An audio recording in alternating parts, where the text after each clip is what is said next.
Hari Om, Hari Om,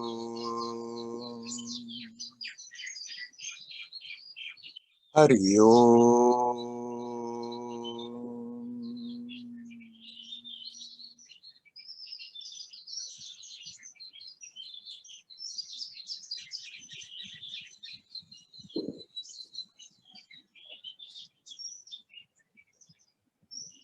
Hello, my friends.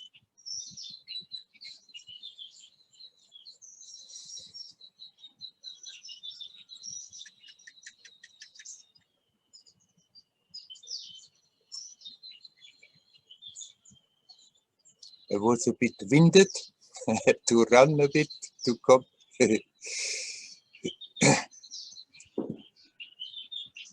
Just now the neighbor collapsed, so they called me over. But by the time I left, he was standing on his feet again.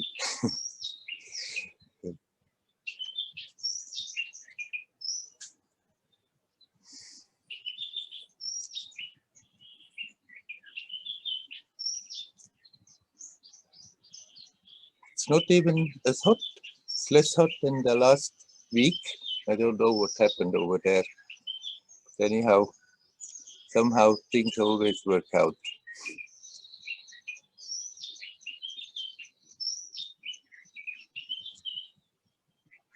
Things always work out.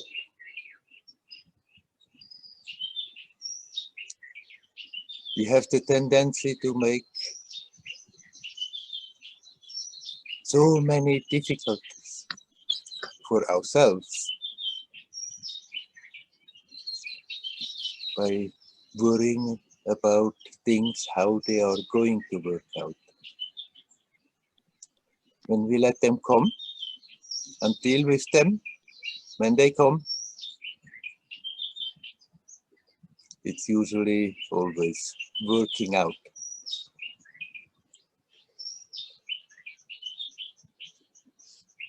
Nothing wrong in having some ideas, some plans for the future, but all the worrying that people are doing is so much wasted energy.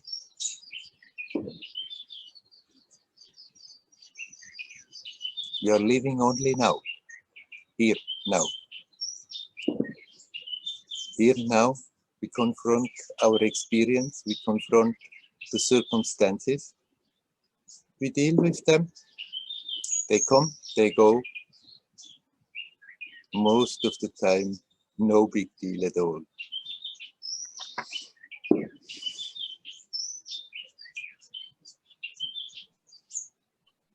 There's only one point we are touching reality.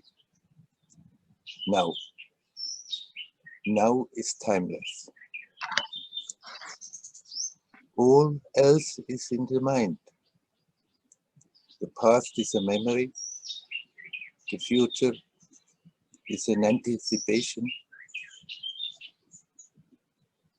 And now there is that living quality. Now there is that bubbling fountain of life that we are touching. Only now. If we live in the now consciously, we live fully, intensely.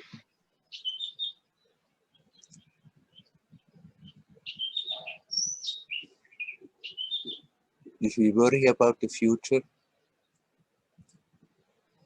then we are feeding our energy into a fantasy that is not real apart from our thoughts, our anticipations.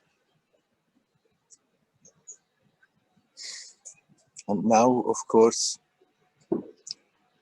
around the globe, as the situation is, people don't stop worrying about the future.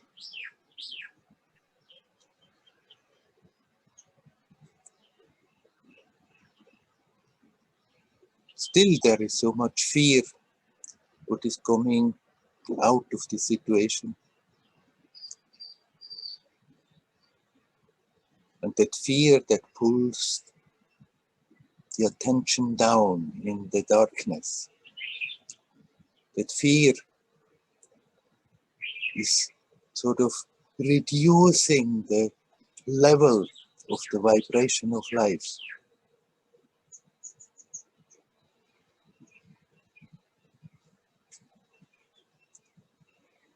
Nothing can be predicted right now. Things are going this way, that way, in personal lives mostly, and in the general development of the situation. But if we learn to live in the now, then we can live with that intensity. And with that intensity comes joy. And even if situations are unfavorable, we can still face them joyously, live joyously from moment to moment.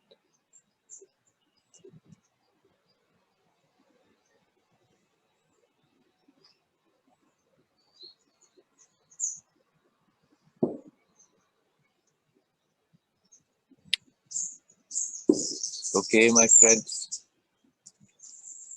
I'll let you talk. Is there anybody who would like to come? Please come in.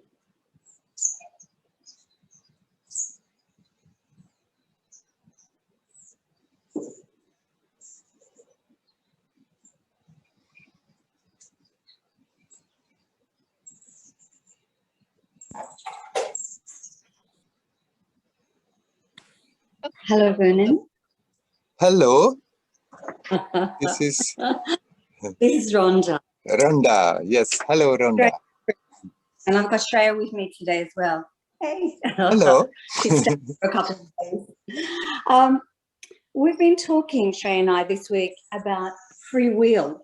And that sounds a little bit like what you're saying now, live in the moment. And what are your thoughts on free will? We've sort of been listening to things by David Godman and Sri Ramana about free will, but I still find it confusing. Right, it's the age-old question philosophers have been fighting about throughout the time. Free will, no free will, how much free will? There are the two extremes.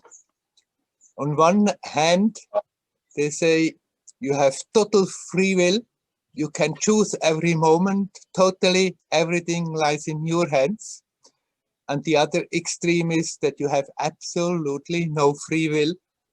Everything is somehow fixed and you can't change it. And neither of them is right and neither of them is totally wrong. This free will question is not the question that we finally intellectually totally resolve.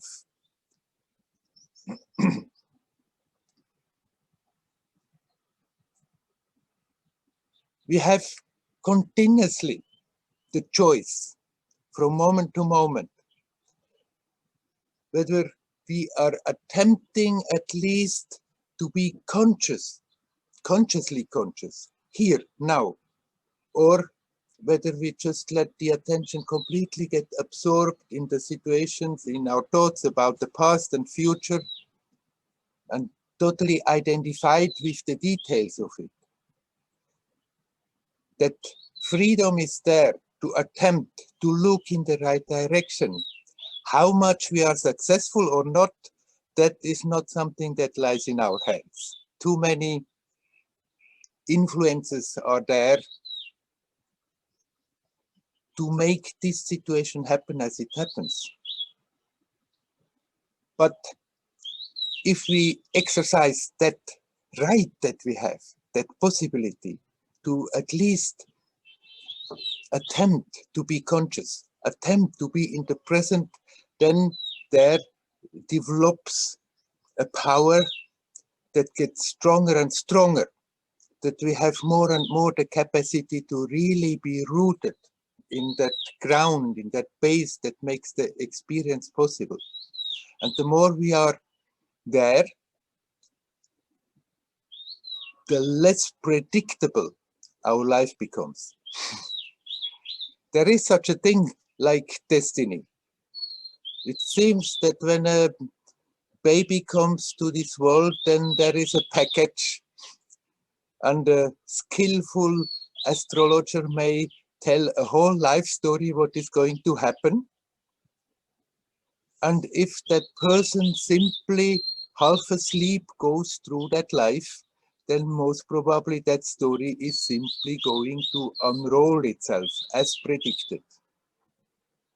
But we have always the time, the possibility to stop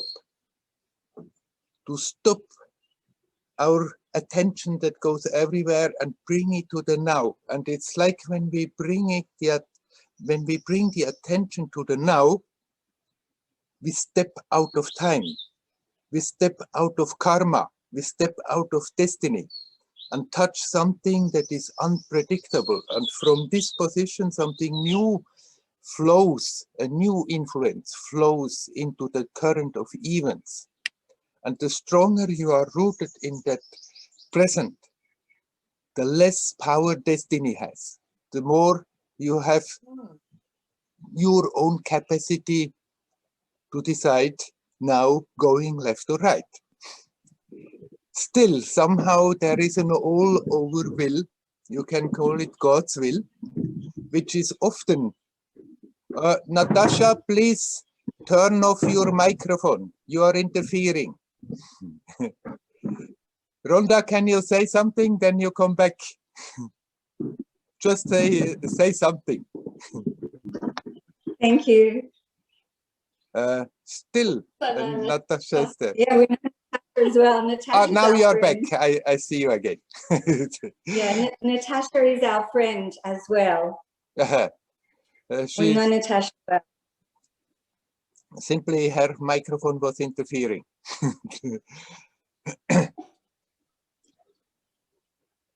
The more you live in that timelessness of the now, the more something creative, something beautiful flows in the current of events, and the destiny can be influenced. The more you live there, the more you feel also the currents of destiny coming subtly, and you can deal with them on a subtle level that they need not manifest.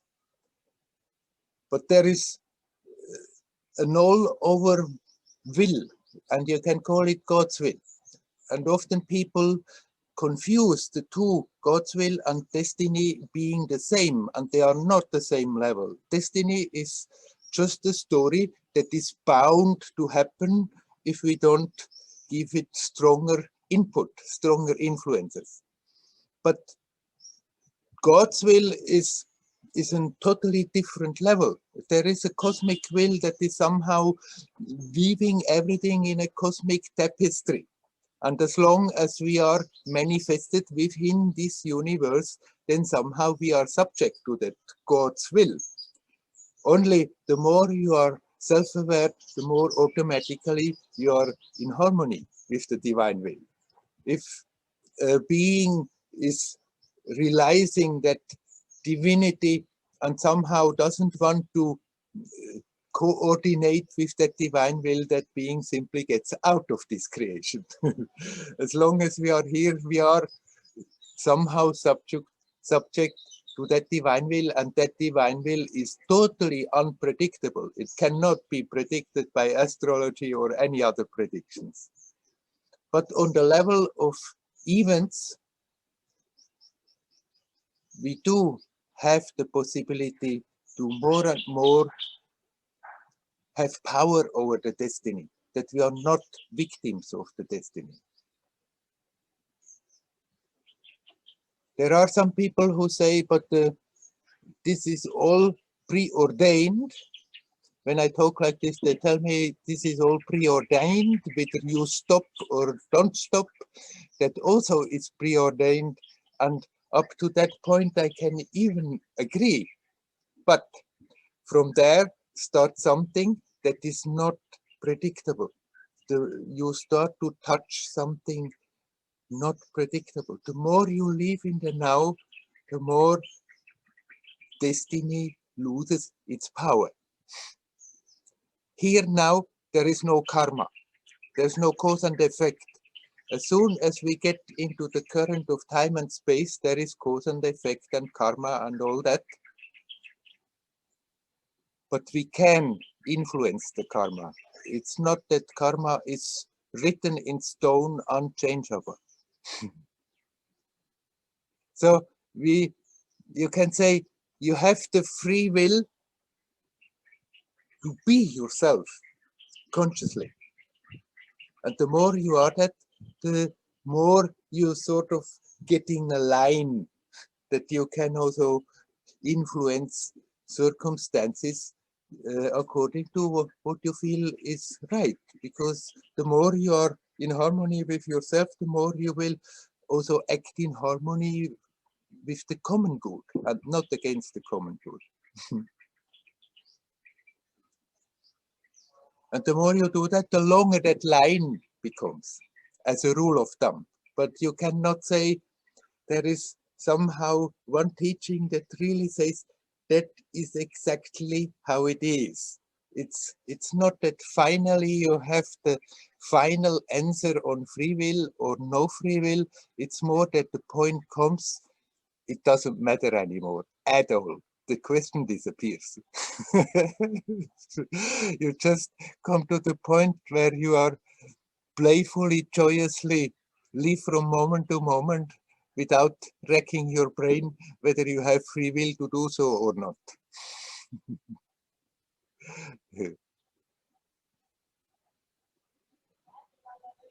Thank you, Werner. I think then the big question, you probably answered this 100 times even since I've been listening, but how do we stay in the present all of the time? Well, what's the best way to do that? You cannot decide from now on you stay in the present and from then on it works. You can decide.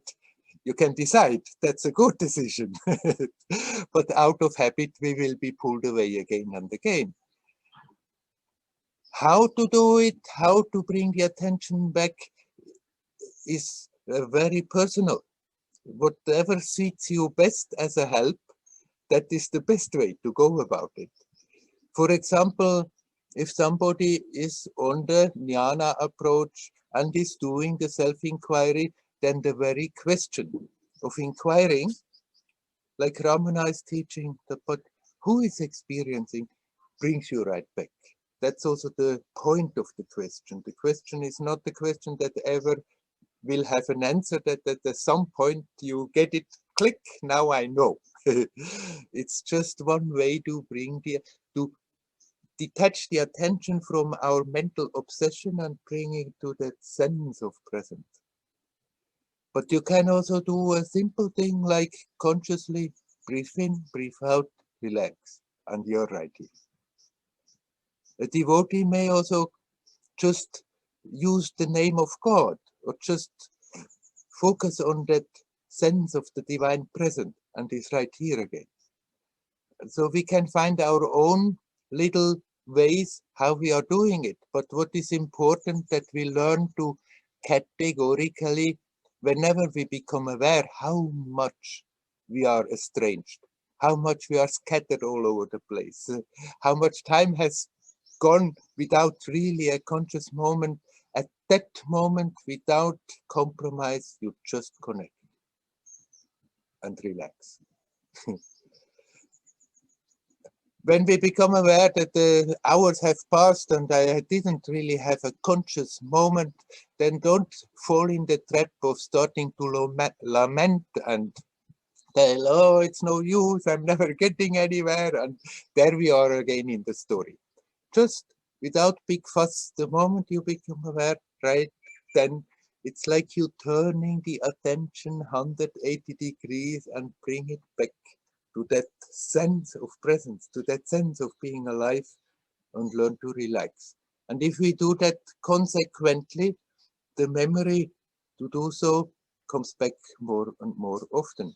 As long as we don't remember, nothing can be done. But when the memory comes, we can also postpone it and say, first I finish this and then I'll try. And then we never do it. Just whether you are sitting quietly, whether you are walking down the road in the middle of a crowd, whether you are alone, whether you are with people, whether you are silent, whether you are talking, the moment you become aware, you just connect and relax. And then it will come more and more and more often that you just remember. But then it will also start to happen that once in a while, without you doing anything, without knowing why it happens, you suddenly feel totally in touch, effortlessly, naturally, at ease, at peace. Everything seems to be so simple and easy. And then the mind may start again, and we start our stories again, and whoop, slip out of it. But these moments will come, and they are inspiring. And don't think when this happens and it goes again that you made anything wrong. It was just not time to stay there. Somehow we have also to be ready to really be in the present. It's like the psychophysical manifestation also has to be prepared. Because when you stay here, then the energy of life starts to increase, and somehow the body also has to be ready for that. So just consequently come back whenever you remember. That's the way to go about it.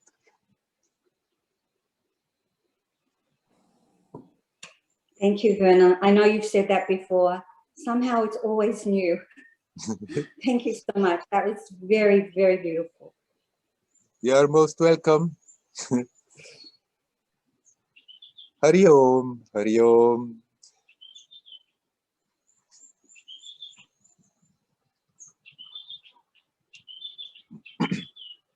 Is there anybody else who wants to come in?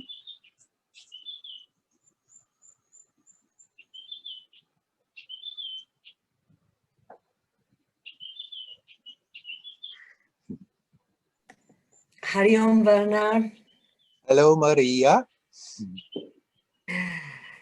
My question is connected to what you've just been discussing. It's about desire, the role of desire in our lives. I'm watching now the Mahabharata, a beautiful series. There are 24 DVDs, it's huge. Beautiful. I had read the book before. And I am in a point where Krishna is talking about desire.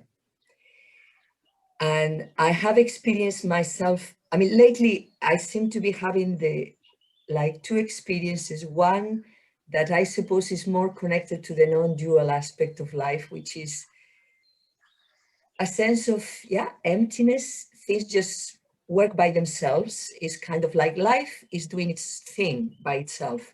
I don't have a sense that I am a particular individual who's got to take charge.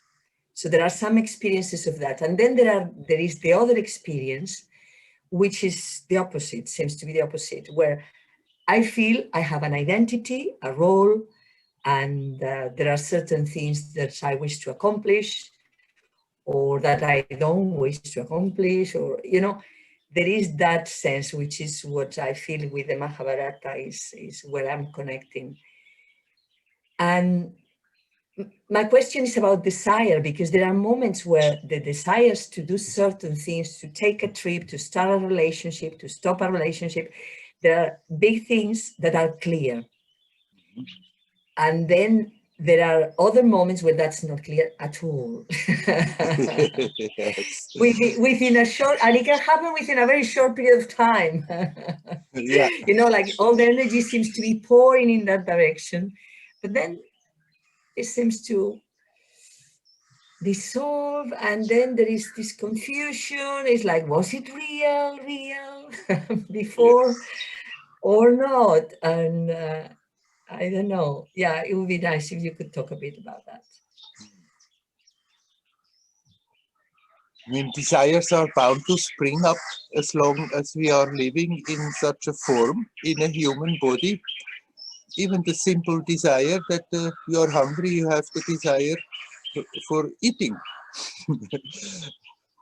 And there's nothing wrong with fulfilling those desires. Yes, but sorry, just one thing, one clarity. I'm not referring to the basic needs. Yeah. I mean, eating, sleeping, I'm referring to the other things that they look a bit like an option, you know? Right, you right. could do them, you could not do them. I'll come to that. Just, I'm saying this in the context that it's not that every damn little desire is something wrong, because we have to, oh my God.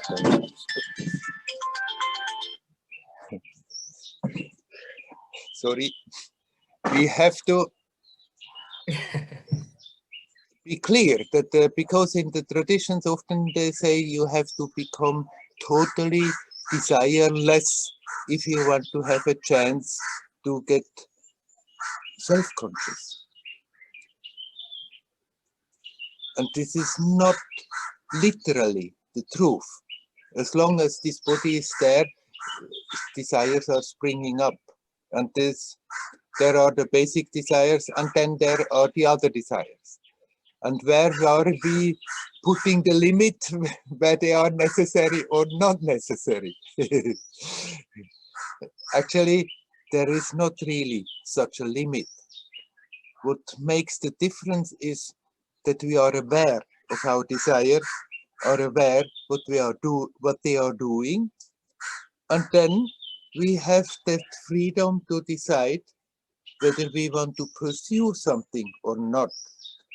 If it doesn't become an obsession that is completely overwhelming our mind, our experience, that it's just going round and round about something, then there is nothing wrong with having certain ideas what I would like to achieve in my life, or in what direction my life should go. You can also completely drop it and let the life unroll itself if you feel fine with that. But there is nothing wrong with having ideas. Simply, we have to learn that we put them in their place where they belong.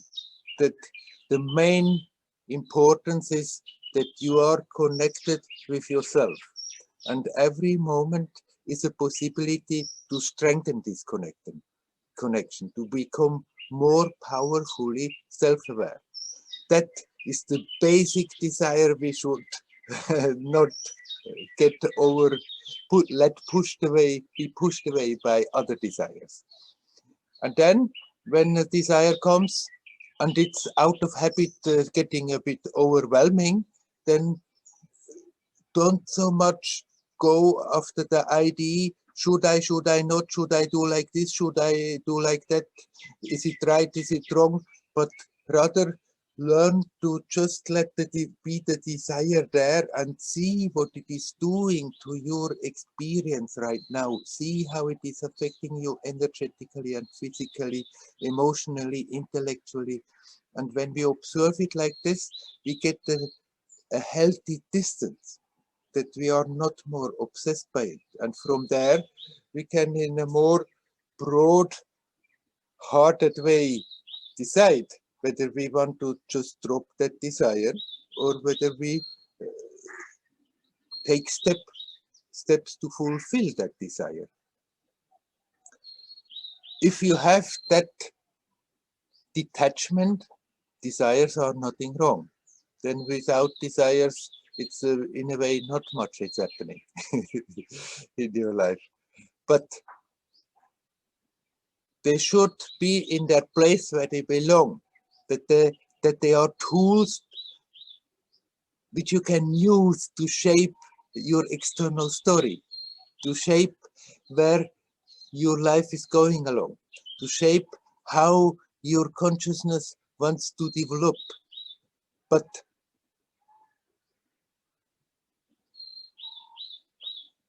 it should not pull your attention away from connecting consciously with the essence of it all. If the desires do that, then they become sooner or later destructive. Sooner or later, we will suffer. We may struggle and never fulfill the desire and suffer because of that. Or we will struggle and struggle and fulfill the desire, and a moment it gives a kick, and then the kick goes and we suffer again because of that. Because if we are obsessed with desire, there is always that idea, if I just do that, after that I will be happy.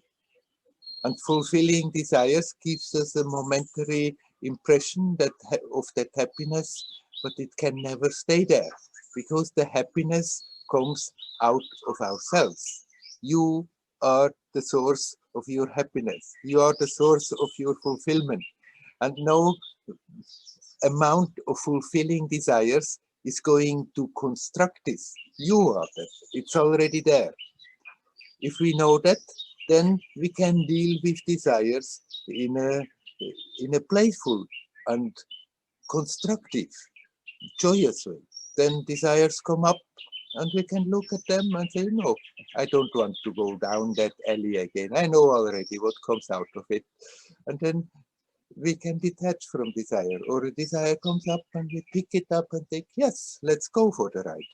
But still, being aware, there I'm playing in this theater, but that which matters is that awareness of that which makes all this experience possible. I don't really know whether I answered your question. Yes, you did, definitely, definitely. Thank you. Yes, yes. It connected with this, there is something about having objects that comes up as well. And I think I kind of know the answer, but it would be nice to tell you and see. Mm-hmm. I've gone through a period of minimalism to an extreme to which I've never experienced before. It was like about 3 years ago, I felt the need to really unload things. Yeah. So to my wardrobe, everything just was minimized. Yeah. And at the same time, then I go lately through phases where getting certain objects really brings at one moment in time a lot of energy, like a painting like the one I have now behind a tree. Recently I talked to a friend who is a painter, and she is amazing. And when I was looking at that tree, it just was bringing an enormous amount of energy and memories of my father as well. And I felt, okay, it's the time to get this painting. So I go through some of these things, but then what happens is that I usually have another reaction, which is, oh, already, again, here we are. I have a lot of stuff again, you know? Yeah. So, and I guess it's the attachment. This is the thing about, because what's the problem? I mean, I could always let things go, but then there is this thing about this thing. I need to keep it. After all, I've paid a lot of money for it. You know, so there is that. On the one hand, I feel I could live with very, very little, and it feels terribly healthy for myself and for the planet. And on the other hand, I also see that objects, new clothes, new stuff, sometimes seems to bring energy and new experiences. So I don't know if you could comment on that. I would say, as a general rule of thumb, take the middle path. You don't have to live like an ascetic, and you don't have to somehow struggle for exaggerated luxury. And then don't take it so serious, because if people who, when it comes naturally to be an ascetic, then it's fine. Then an ascetic is not missing anything. But if it's an imposition that we think, oh, I have to be simple and I shouldn't have things, I shouldn't do this, I shouldn't do that, but somehow it would be more natural, then actually that asceticism is more of a burden.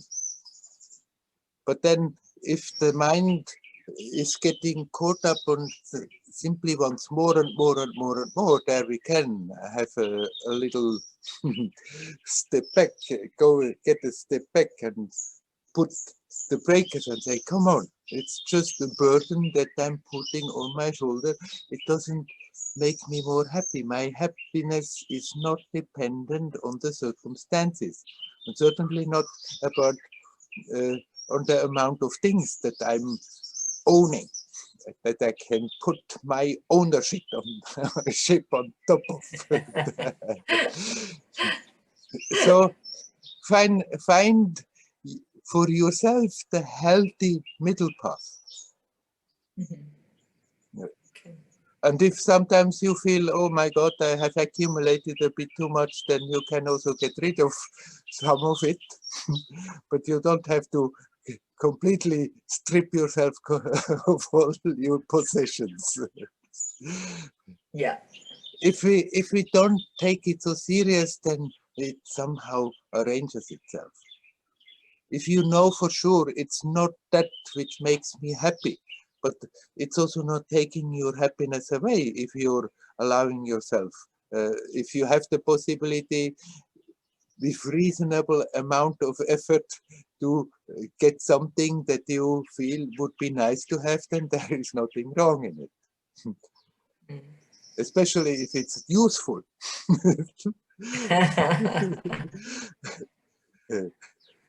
Yes, definitely. Yeah. But just we don't get into that mood that somehow your well-being is depending of accumulating more and more stuff.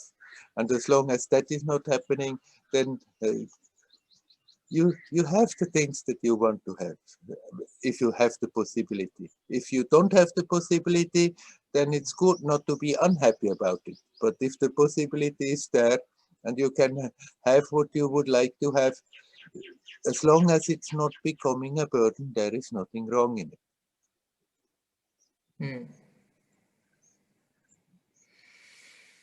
Thank you, Werner. Thank you very much. You're welcome. Hari Om. Hari Om. Hari Om. Hari Om.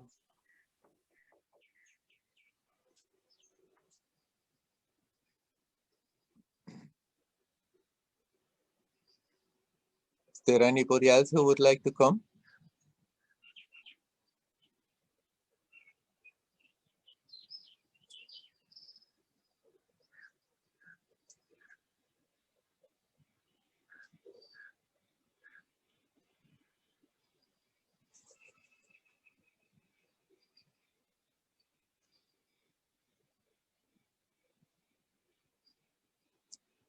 Before, when I was talking to Rhonda, she said, you have already said such things before, but then every time it's new. And it's true. Sometimes people ask me, now you are talking since more than 20 years, and in a way you are always talking about the same thing. Are you not tired of it? Are you not getting fed up of talking about the same things over and over? And I can honestly say, no, I'm not. Because Rhonda was perfectly right. It's every time new.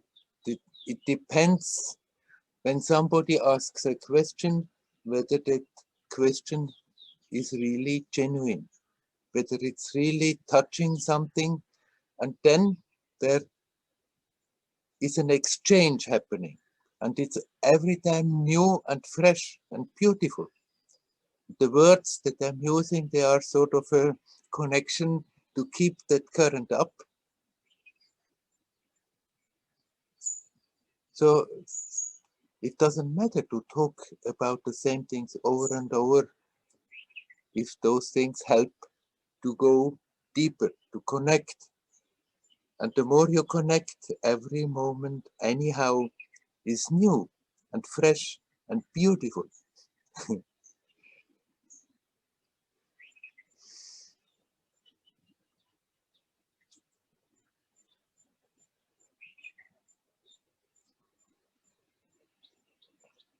In the beginning, when I started the satsangs here in Tiruvannamalai, it happened more that people came to argue, came to show off their spiritual knowledge, came to argue about points, and there I was bored very quickly. And they also quickly stopped coming because they didn't get out of it what they wanted. If it's just an intellectual game, then it would become very quickly boring, talking about the same matters. But if a question, and no matter what, simple question, but if the question is genuine, if it comes from the heart, then there is life in it and there is beauty in it. And then it doesn't matter for years and years to talk about the same things over and over. Nisargadatta did that twice a day for 50 years. Sitting in his little room, people coming and on and on and on, with little variations, but asking the same question. And he kept on talking for 50 years about that.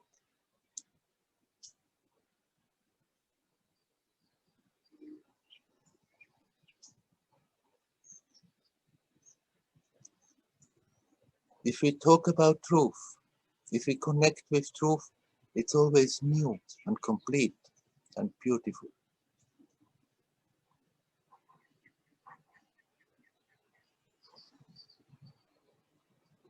Anyhow, you're welcome to come in. Hari Om.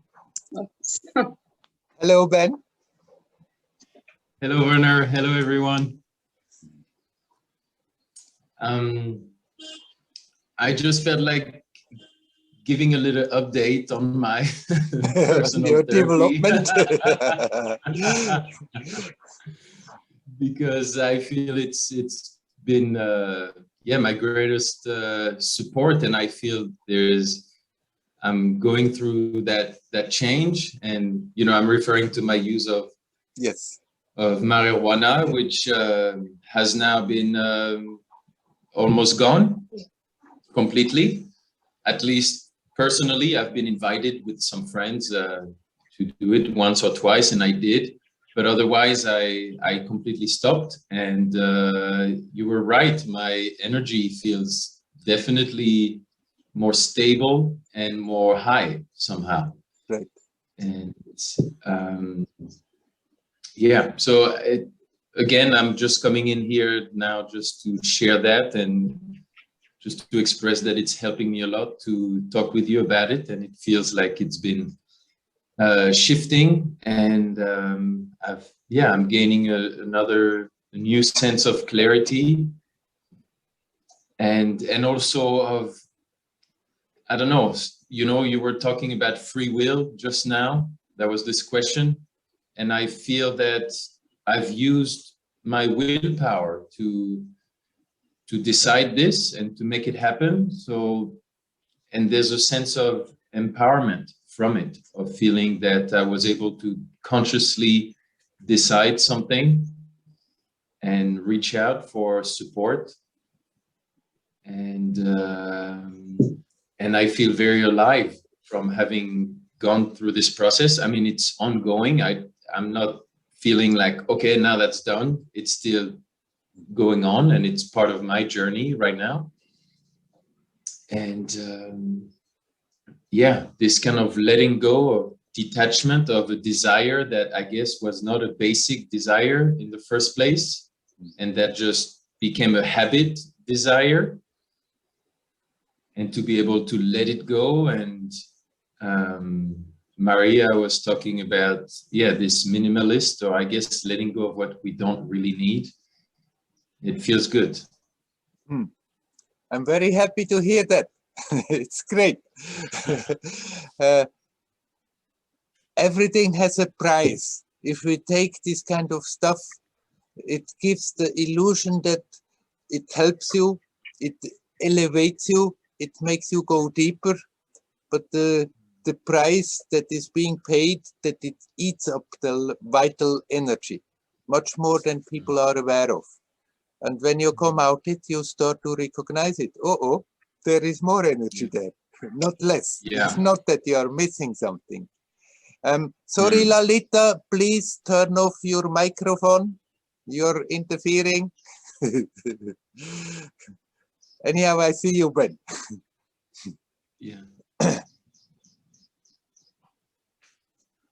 Right, it's great that I mean, it's not a deadly sin if somebody smokes marijuana, but it's always we have to pay the price.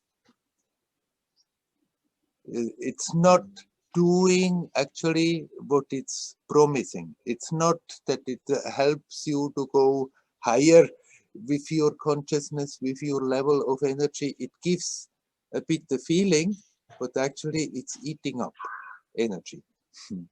Hmm. And for that, I think you are better off to have stopped it. Yeah, I've been feeling, so as I said, so now I don't know, let's say in the last maybe 3 weeks, a bit over 2 weeks, maybe 3 weeks, I did not smoke by myself, you know, as I would, as kind of an evening thing.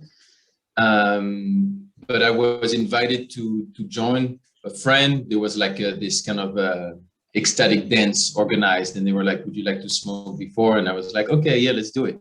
And I've really felt the difference the next day, being tired, Right. that draining of energy that you're talking about, Yeah. which before I would smoke and I would feel normal the next day. But now, the last couple times that I did, I felt tired the next days. And that was a really good insight, a really good actually experience to realize that energy drainage you're talking about.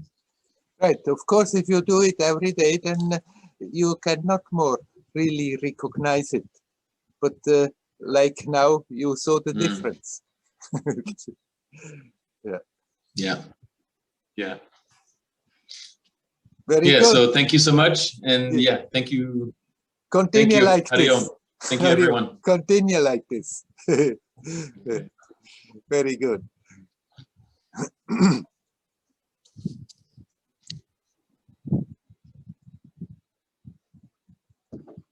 Is there anybody else who would like to talk? 36 people? Nobody wants Hello, to talk? Werner. Somebody. Hello, Lalita. Hello. Yeah, I would like to have your advice how to handle with this situation. I had a talk yesterday with my friend, and it's really touching me. We are not all yogis. We are human beings, and we need social contacts. And yeah, how to survive with this isolation, in this isolation. Right, it continues. You can still not meet people now in Germany? Of course I can meet somebody. Of course I go with my dog. I meet people. That's not the point. But how to say, there is no cultural things, you know, no music, nothing. It's, I mean, it's since 1 year. It's, for me, this is not life, you know. Yeah. Not to yoga, or not to sing, or not to travel. I'm just sit here in my house. I mean, it's beautiful, and I know I'm just, how to say, jammern. What is jammern? The god of death. What? Yaman means to, you're talking about the god of death.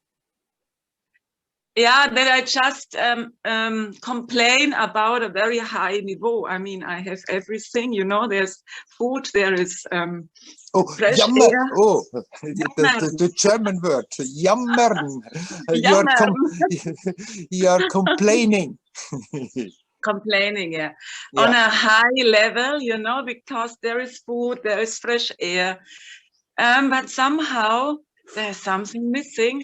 And okay, I can sit and connect with that, and I can read Nisargadatta and inspiring books, and I do my yoga asanas, but still there's something missing.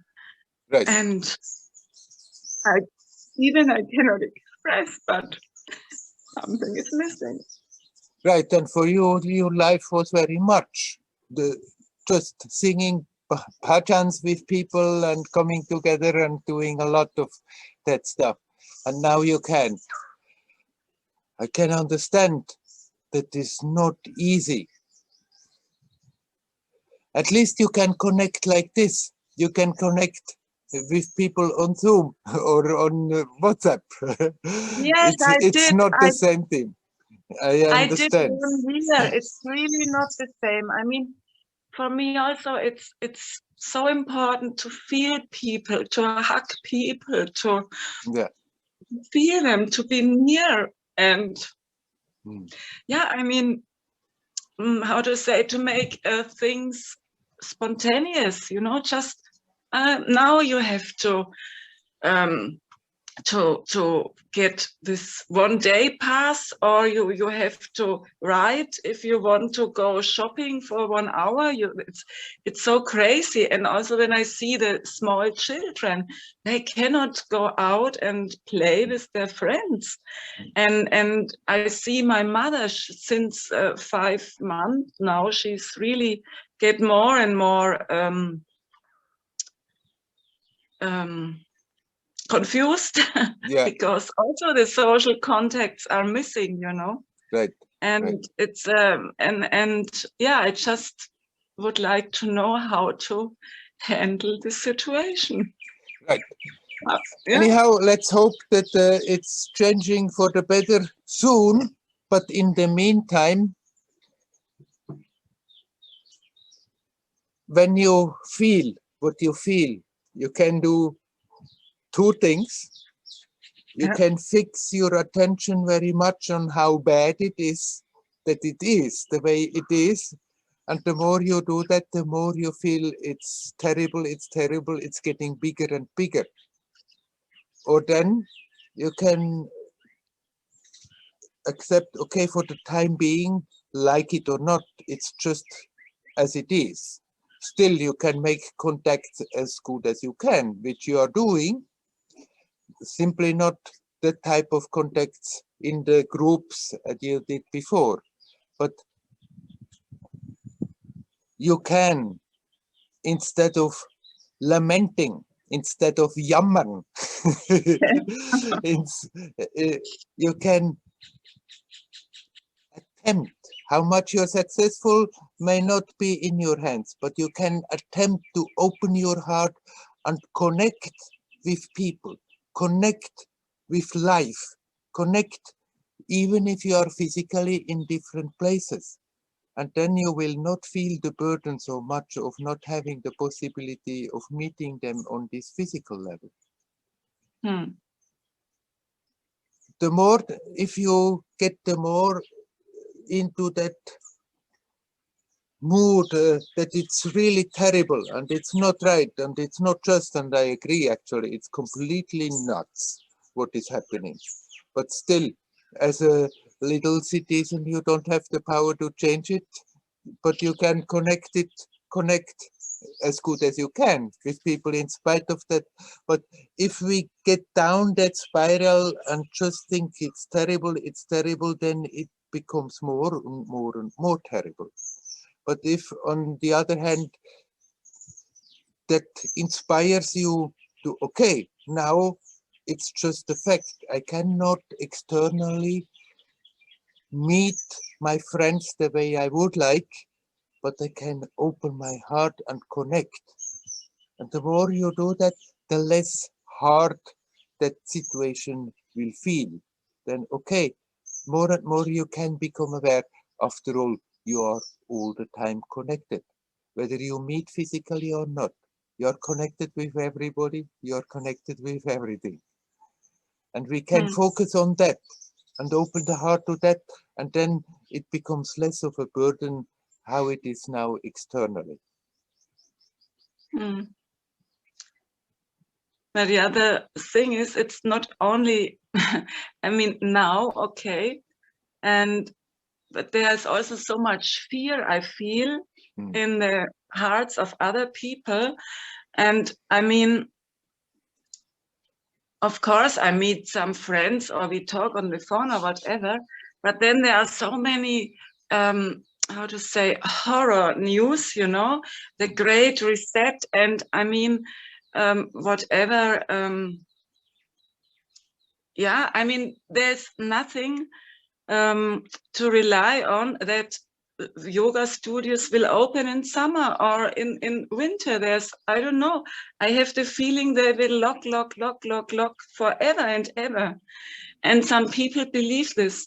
And then I really get fear. And then I don't know what to do. Right. And of course, once the fear is there and overwhelming, then it looks more and more dark. Yes. Right. Anyhow, I'll give you one piece of good news.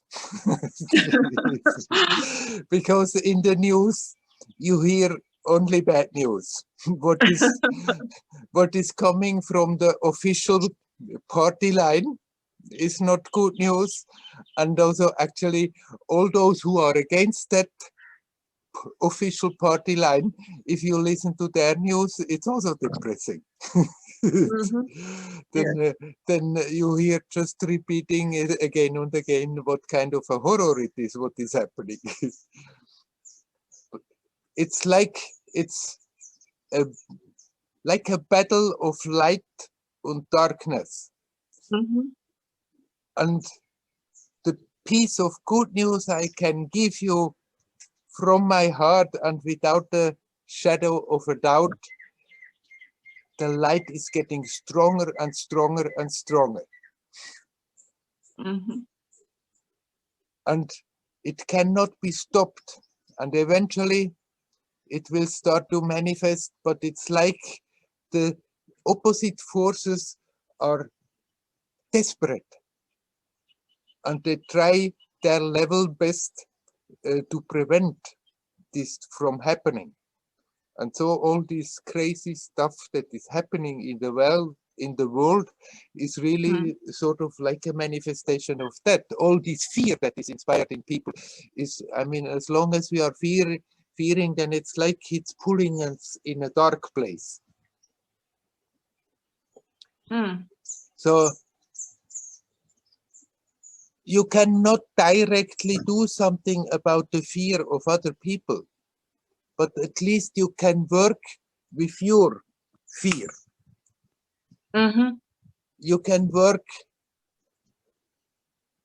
with your fear in that way, as I have described before, but I will go into it once again.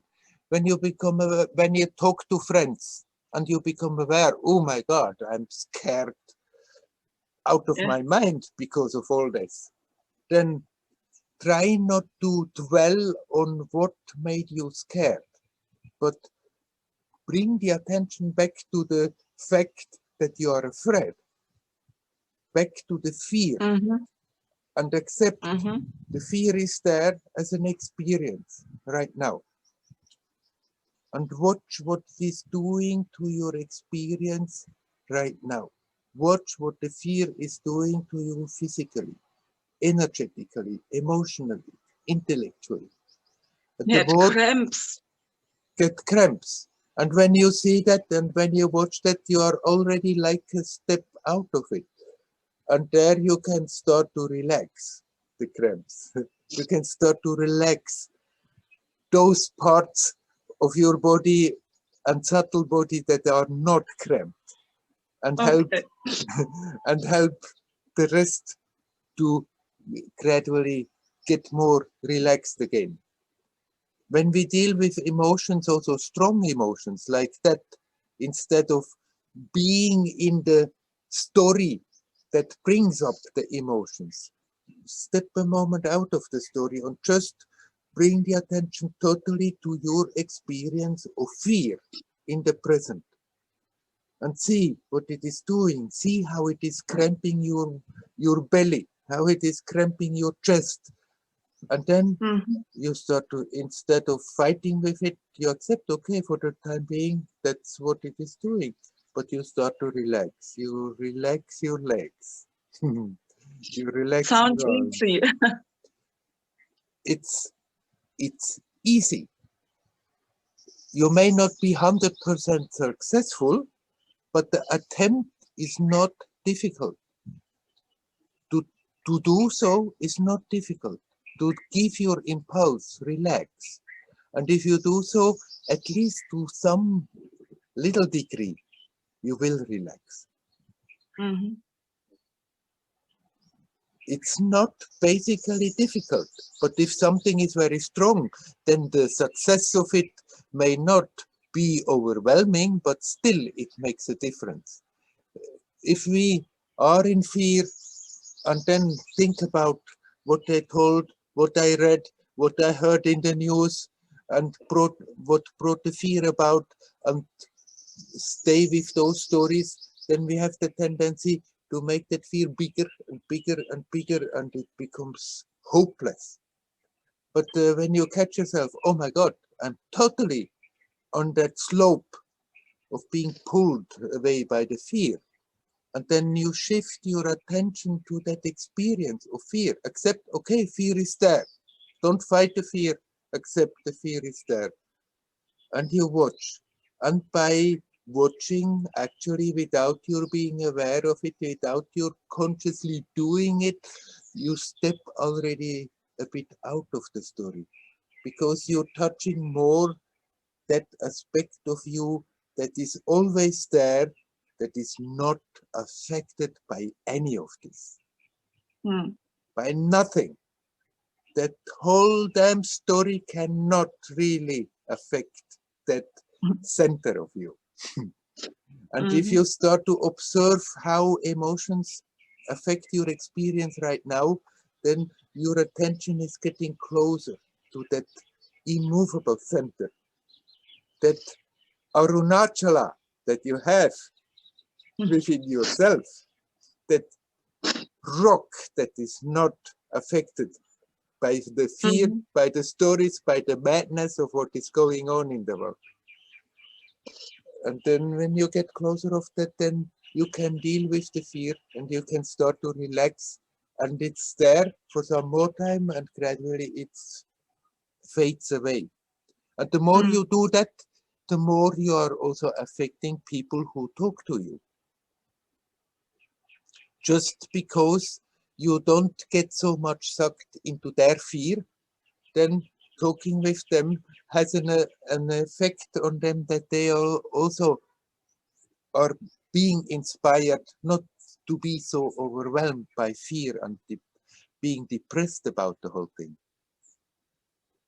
Yes, but this is really some people, you know, there are some, they have so strong beliefs in their mind that 2025 there will be only 25 million Germans living, 40 million will be dead by all the vaccines, and they're talking like this, and then I feel I become smaller, and what is your advice then to do? And then I feel that this fear comes. Anyhow, basically, you can know those people have no idea. They're all speculating. It's not that they know. And then they think the same thing over and over and over. And then in their head, it becomes a reality. And once they believe this is an unshakable reality, they will be even stronger in their way of expressing it. It's just their belief. They don't know any such thing. Nobody really right now, things are shifting in such a way, nobody can make any future prognosis knowingly. But if we get pulled into fear because of ideas like this, then we are inviting that it's getting worse and worse. But if you are hearing such things and then tell to yourself, they are just talking, and they may believe it themselves, but they don't know a damn thing. But it has the tendency, when we pick up an idea and we keep on repeating and repeating in the mind, then it becomes more and more crystallized and looks for the person who is repeating it over and over, more and more like the truth. And of course, if they influence others, then they also see it as the truth. And unfortunately, what they are doing, that's the best invitation that things turn in that direction. Mm. Yeah. Good. Nobody knows what's going to happen, like as a long-term effect of the vaccine, for example. It's very good possible that the human body is extremely resourceful, that the body finds a way to, after some time, neutralize any negative effect. I mean, really, nobody knows. Neither those who made the vaccines know, not those who are against the vaccines and do all the scientific analysis of it. How this is going to turn out, no one really knows. So these people with their conviction of doom, they really invite doom. And when you see that you are getting, you cannot change them, but when you see that you are getting sucked into their current, there you can stop and say, come on, how could I possibly know? Nobody knows. And the best I can do, that something beautiful and creative comes out of the situation, is coming back to my own pool of beauty and creativity. Connect with that and let that flow into my life and radiate through me into this atmosphere. And the more people are doing that, the more that movement that is there, which I mentioned in the beginning, the light is getting stronger. The more we're supporting that, and the less painful this struggle can be. So everybody counts, everybody can contribute. And the more we are being pulled into fear, and because of all the horror stories, and repeat the horror stories and pull other people into fear, the more we create difficulty for that movement. Come back to your own beauty, to your own beautiful self, to your own divinity, to that pure light that is at the core of you, at the center of you. Connect with that as good as you can and let it radiate through you into your life, into the space around you. And then you are not only making your life much better, but you are contributing your best you can do, that really something beautiful can come out of this difficult situation. Yeah. Thank you so much. You're welcome. I wish you well. Hariyo. Hariyo.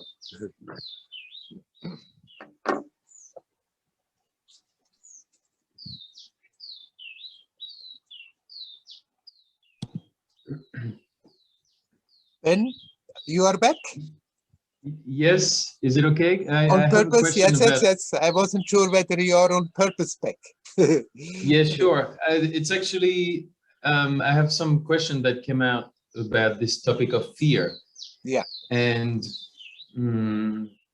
for example, I'm working individually with people with nutrition coaching, and now I have a client, she's been diagnosed with breast cancer, and she's experiencing lots of fear and anxiety. Yeah. And now just listening and watching Lalita express hers, and despite, you know, all your words, I could feel that the fear was still very much in her. And I just had the thought, would there be also a benefit to, as opposed to just watching it with the kind of intention of letting it go or relaxing it, would there be any benefit to just go more intensely into the fear to get to understand it better, or to see maybe what is it actually, this fear? Why do I have the fear? And to, yeah, I don't know, I just had this idea of, can we just actually encourage someone to actually go deeper and to look at it rather than just being a half I'm in fear, okay, but I relax. I'm in fear, but I relax. But then it's kind of always this low fear, or I mean, I wouldn't recommend that what you say as a general approach. For some individuals, it may be perfectly all right to do so, to really sort of plunge into it, rather make it stronger. Actually, it is, even if you do what I said before, if you stop resisting, if you stop fighting against an emotion and relax for a moment, it does get stronger. But then for most of the people, that is enough to deal with it.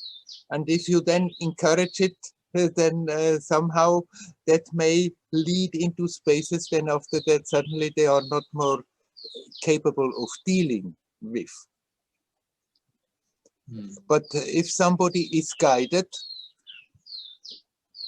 by somebody else or has their own will and their own clarity to do so, then one can really encourage these kind of emotions to get stronger. And it's not, you said that you really can understand it. It's not that you eventually understand. Emotions is not something to be understood. Emotions is not something that we can hack into compartments and put in our drawers and say, I understood it. we may understand more of the mechanisms, how it came about, but the emotion in itself is not something we can possibly understand. It's an emotion. It has nothing to do with the rational part of the mind. But we can understand mechanisms, and sometimes going into that and analyzing may be helpful. But I wouldn't, as I said, I wouldn't encourage this as a general approach. That you may get more than you ask for, and then it's difficult to deal with. Yeah. I guess almost more than trying to understand, my thought was more about to really experience it and express it somehow. I've was invited recently to do a dynamic Osho meditation, where part of it is to just express whatever is there, and especially if there's anger or fear, that you just scream or do whatever you want to let it go. And it did have a bit of a liberating effect to actually focus on maybe something that was a seed of anger and just go in it and just actually release it by focusing on it and just experiencing it. You can get rid of a certain amount of it, and rather about the grosser part of emotions. All this screaming and shouting and throwing things and hitting pillows and God knows what. You can get rid of a lot of very gross aspects of the emotions, but actually that simple thing that I have been talking about is going deeper than all this expressing, this loud expressing thing. It's nothing wrong. It gives you momentary a bit relief, but the subtle tendency of that emotion, you are not really touching with that by just observing what it is really doing to your experience and learn to relax. You're going way deeper than all this violent expressing. But you can do that violent expressing to get off your steam, and then maybe you are ready to go deeper and subtler. Yeah. So Great. I'm not saying anything against it, but Sure. I'm not thinking it's going deeper. I'm not thinking it's replacing what I'm talking about. Yeah. Okay. No, thank you. I really appreciate your insights, and it's quite helpful on how to, be with someone who is experiencing that, and yeah, how to maybe invite them to deal with it when they feel a bit overwhelmed. So yeah, Right. thank you. You're welcome. Hari Om. Hari Om.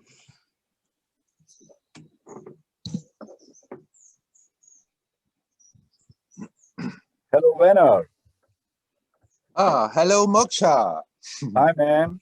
I tried to make the, yes, you can see me. Yes. Now I can see you. Yes. Thank you so much, Werner, for your beautiful satsangs. You're welcome. I am so happy to be with it. And I'm doing still my cold water meditation. Yeah, yeah. And you said something about that the body, in the satsang, you said something like the body has to take it, and needs also his time to come with. Yeah. And I have the feeling that is what is happening with me in the cold water. I see. That the body somehow is, it comes on a body level. Mm-hmm. And it's incredible. For me, it's incredible good because yeah, this body needs to come along. And it seems, in my case, it takes a little bit longer for the body to come along. And this cold water, by coincidence, is it looks like, I call it my master, the cold water. It is amazing. Yeah. I get so much things, and it quiets the mind. It is incredible. Mm-hmm. So to see if I'm in the water, oh, that it is really cold, but it is not affecting me. It is not, and then it's really a body experience, you know, not talking about, but you can talk about it, but the water doesn't listen to you. You really have to be with it, you know. So yeah. And I want to thank also Ben with his comment with this marijuana. It's really touching how he is speaking about it. And your answerings and the whole satsang, I am so happy. It is beautiful. Thank you very much, Werner. You're most welcome. So you feel that your cold water therapy, your cold water meditation is really inspiring the body to develop in a good direction. Exactly. Ah, good. Yeah. I have no experience with it, so I take your word for it. Yeah. And as I told you the last time, I can also not try to experience. We don't have any cold water here. Yeah, I have a tip, but I don't think you are doing different things. Eh? I saw a guy who has a fridge in and he has you have these big ones, you know. It's called a freezer. Yeah. And he has it full of ice, and he goes in his cellar. He goes every morning in his cellar, Yeah. 2.5 minutes in his freezer. Yeah. And it's great for him, you know. Yeah, yeah. It's funny, Anyhow, funny. I'm not as inspired to try that I would do this kind of thing. I think you are doing different, right? Right. And I want to ask you something. You are working with breath, I think, right? Yes, right. And this is also with the cold water. I feel it's opening up. My breath is going much more deeper as it was before, even if I'm also in the daytime. Mm-hmm. It is a short time that I'm in the water, but afterwards also it feels like I become much more aware of breathing. Oh, great. Yeah. Then I can be sure it's doing a good thing to you.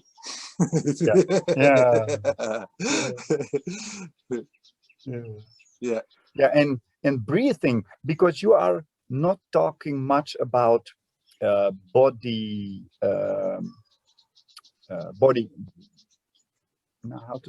exercises, right? No. We're not talking much about it. I have the idea that you are very much knowing a lot of things about yoga and on body stuff, right? Am I right? Mm.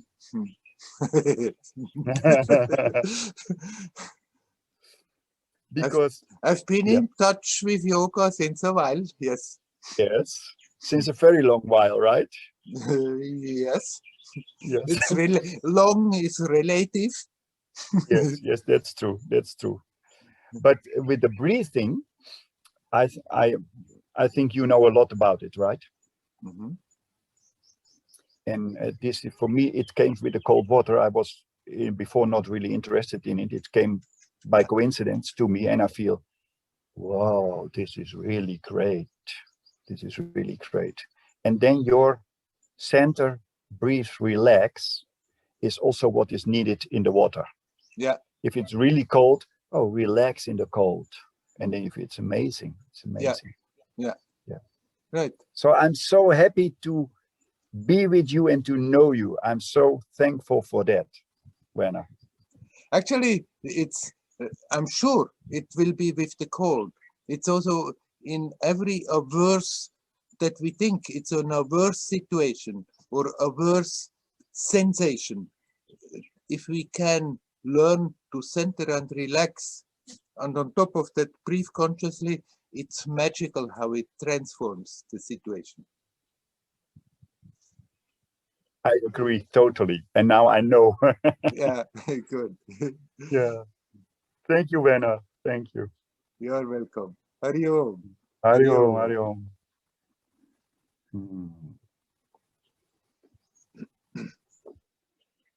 Is there anybody else who would like to come?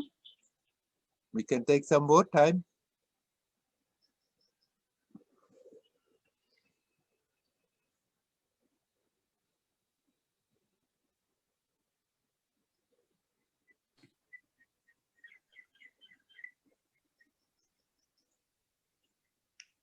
Hello, Werner.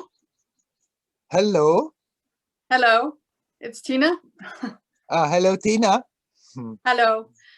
I would like to know if you could talk about your relationship with your guru and how it developed. If you could tell us about that. That's quite a personal story. Okay. Too personal? Or...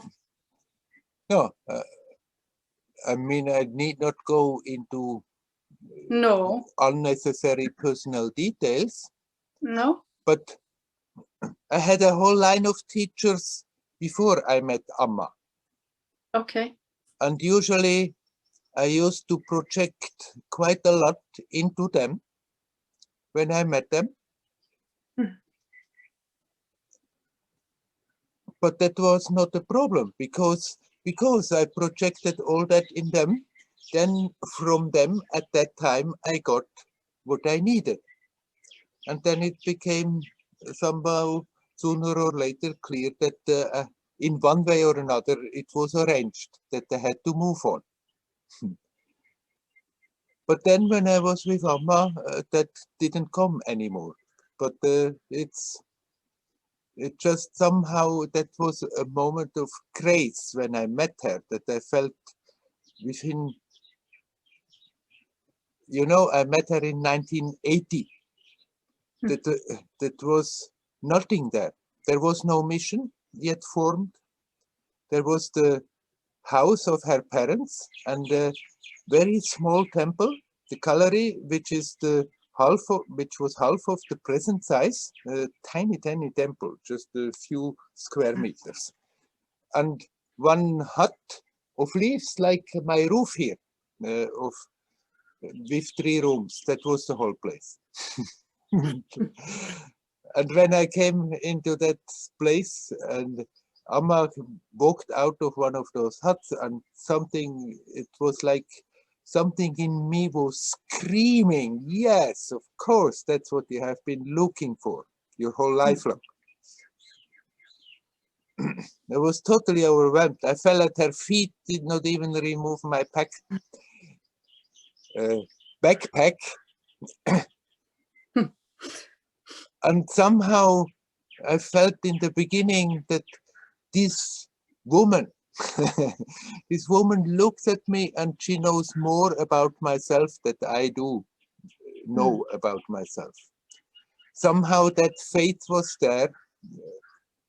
It was a grace that that faith was there, but after that, it didn't ever go away. Sometimes it was a bit shaky. Sometimes I was angry with her. Sometimes we were fighting, but somehow it always came back that somehow she is in such a way connected that, and I felt that basic well-wishing, that benevolence, that no matter how screwed up it seems to get outside, and sometimes the stories are bizarre, that at the base of it, that's just working for the good of the one who is on the receiving end.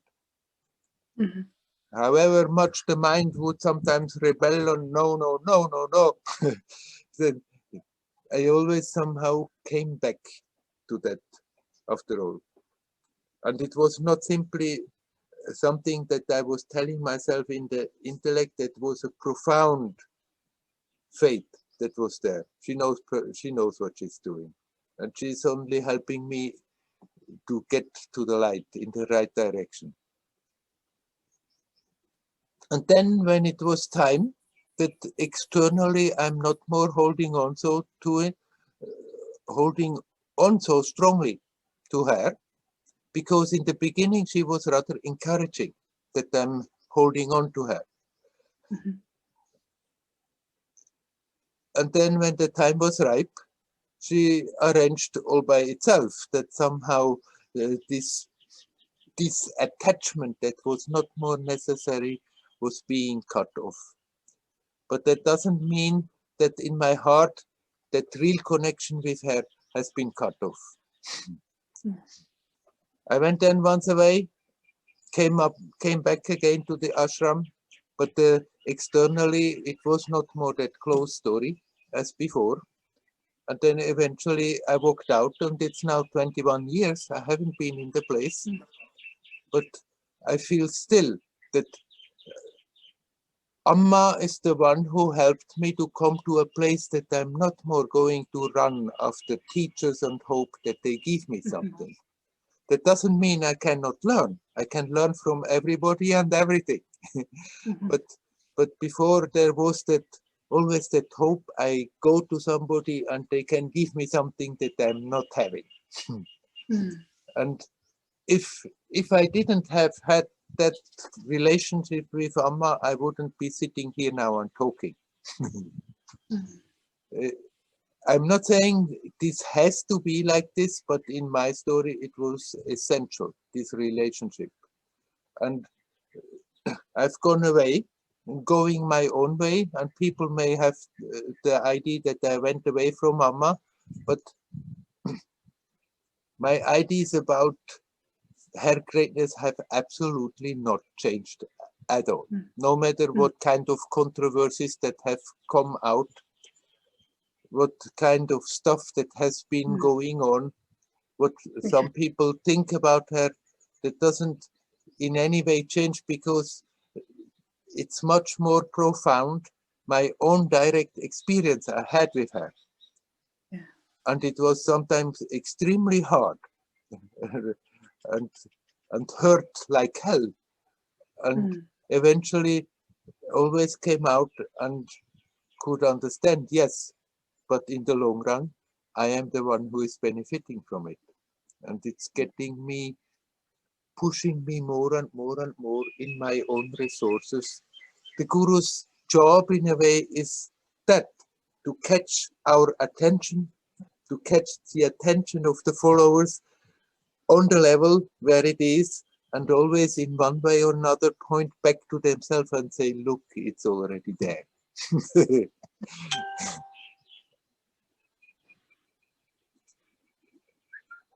So I'm having a very, you ask about my relationship, a very open relationship now in that sense. I'm not feeling that I have to be involved in her story, but whatever I'm doing is still her work.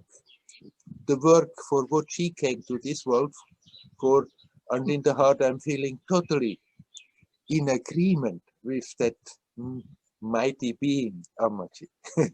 It's not that there is a conflict and that's because of that I'm away from her. But she helped me and then she let me free to go the way I feel I have to go my way without tying me to her skirt. So you still have this connection in your heart with her? Totally. Yeah. I mean, the connection with her has evolved that it's the same connection like with the cosmic divinity. The connection with the guru has become the same like the connection with God. But I'm not seeing her in any way apart from that.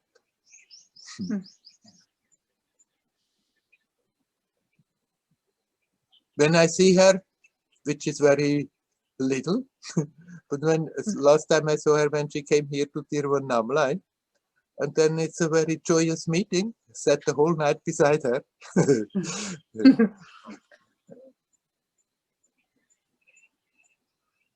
At the same time, I still feel that I'm having, in spite of that profound connection, the total freedom to go the way I feel it's good for me to go, and not according to some official line that is there around her.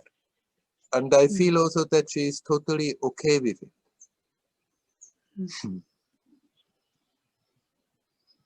Thank you very much for sharing, Werner. It was very beautiful.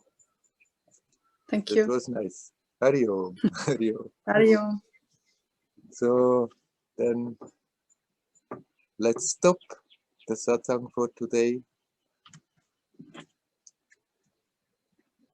Hari Om. Hari Om. Hari Om.